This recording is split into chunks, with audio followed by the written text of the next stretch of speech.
Mga lodi, good morning, good morning. So andam ta karon mga lodi sa ato ang mga chicks. Kaya atong giandam, preparation nato kay kuhaon ni karon para sa kang mabini Ma'am Annabel Eray. So kasi padung ato dire. Ato sang damon isiksing na to daan. Karon nga abot dire dito na. Kamay ra ba ni? Listan 100 lang on niya pa na pili na to. So pilion mga lodi. Ada mga lodi, nagpudayon ta sa pagpili sa badge og lucky mga lodi.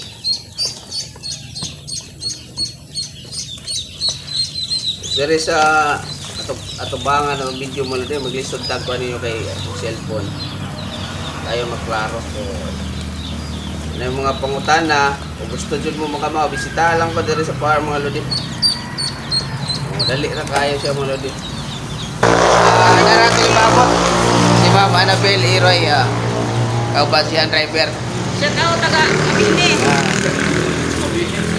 Shout out yos na taga Mabini dia. Kinsay ganahan mo buhay og bibi, nara dire.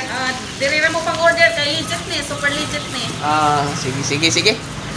So, ato isuro ni gamay dito sa farm. Ay, paano sa kajot mama? Kaya nasa ko i-release kajot. Dapoy usa ka, kuan abot. Sige. Likod sa kajot. Gabot atong mga bisita mo lodi ha.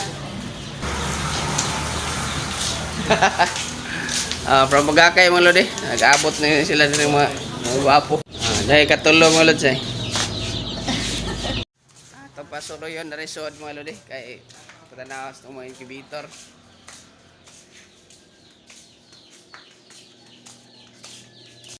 Kada pod medyo mga lodi atong ipasuro di sa farm aron makakuha sila kay idea kung saon nila na puhon pag managhan na po nila ha, kay basig mas mudaghan po nila sa tuwa puhon.